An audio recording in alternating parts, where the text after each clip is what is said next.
Hey y'all, I just wanted to get on here and talk about how people always glamorize the blessing, right? We glamorize the blessing. We glamorize the new car, the new house, the new job, the new spouse, the new whatever it is, whatever that blessing is, we glamorize it. We make it seem so amazing and so perfect. And we talk about how great it is when God blesses us with it. But people fail to mention the truth and realness of receiving that blessing, because first you must go through a preparation season in which you ask God for a thing and you keep wondering, okay, God, I asked you for a thing, but right now my life is not a reflection of that thing which I asked you for.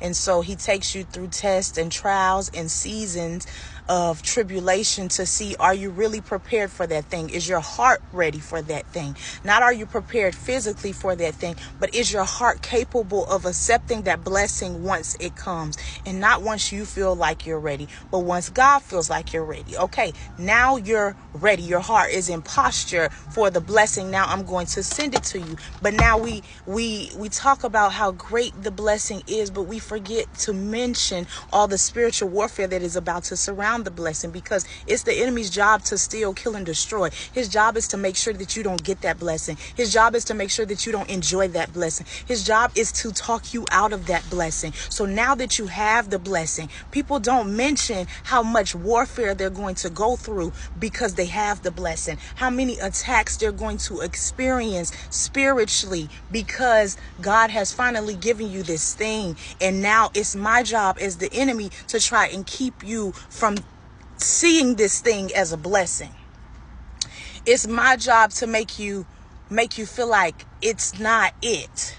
Like it's the opposite of what God has sent you. And oftentimes we may talk ourselves out of that blessing because it's surrounded with spiritual warfare, when the whole time it is the blessing. And the spiritual warfare is the sign. That is the it sign. That's the telltale that is the blessing, because the enemy is not going to hit an empty vault. I'm not going to give you spiritual warfare for something that is not a blessing. I'm going to give you spiritual warfare for something that is a blessing, because my job is to steal, kill, and destroy your vision, your dream, your spouse, your job, your car, your financial situation, or whatever matters that you have that you ask God for.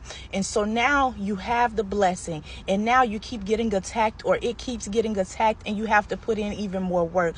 People don't mention how when you get the blessing, that's when the real work begins. The work is not done in preparation season. Preparation season is to get you in position so that when that spiritual warfare comes with the blessing, you are able to withstand. You are able to stand strong in position and not give up what God just blessed you with. Okay?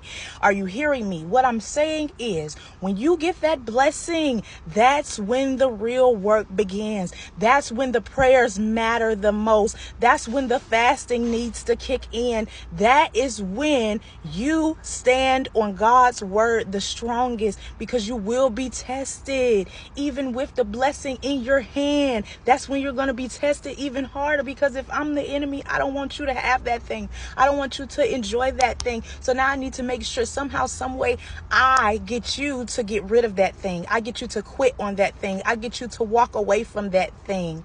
But you can't walk away from it, because this is what you prayed for. This is what you asked God for. And so he prepared you in your preparation season. Your heart was being prepared so that you could pray strong enough, so that you can fast hard enough, so you could be disciplined enough to keep your blessing.